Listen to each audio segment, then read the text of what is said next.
Mr. Gay World Philippines All-Stars will be competing with South Africa next year. We have, of course, Mark Bacongan and the only one, Lord Ramos. How do you feel now that you'll be competing internationally? Just like I said earlier, I don't expect anything too much kasi nga pangatlo ko na siya. And yung pangarap ko lang talaga, makakuha ng kahit anong title basta ma-represent yung Philippines internationally.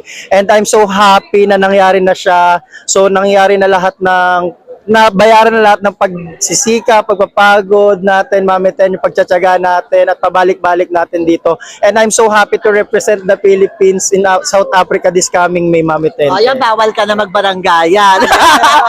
Bawal na yan. Ayan, Yeah. sa kontrata na yan. Were you expecting Mr. Gay World All-Stars? Actually telling Mark, sabi ko, parang endo na to. Gusto ko na lang talaga ilaban yung feelings ko. Because, you know, a lot of people are looking at me like, oh, bakit ang tanda na niya? He's competing. But ganyan, you know, I took it in a very positive way that, you know, it's representation. Age doesn't matter. If you have the will, do it.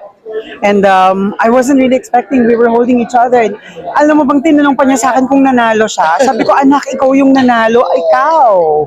And again, you did a very pasabog mga moves. And expecting that will be pasabog also on the international stage. They will be competing on the international stage next year. Mahaba-habang preparasyon yan, di ba? Mahabang preparasyon. So, do you think we will be able to get the first crown for the Sergey World All-Star? Syempre, nanalo na tayo. So, just like you said, mahaba yung preparation. And I admit the fact that I am weak when it comes to the Q&A, and that is exactly na yun po yung problema ko from the very beginning. So ang gagawin ko ngayon siguro i-prepare yung communication skills ko since this is all-star. So expect tayo ng mga mabibigat na kalaban.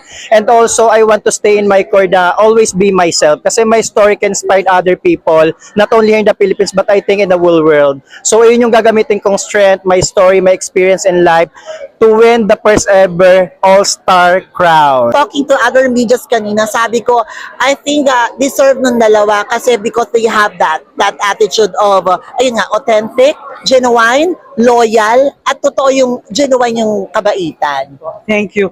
Having said that, Mark and I think will be working together closely with the organization.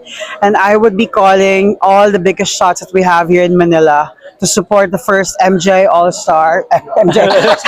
We don't know. I don't know. I mean, the Mr. Gay World All-Stars will be a big step for the community as well in representation.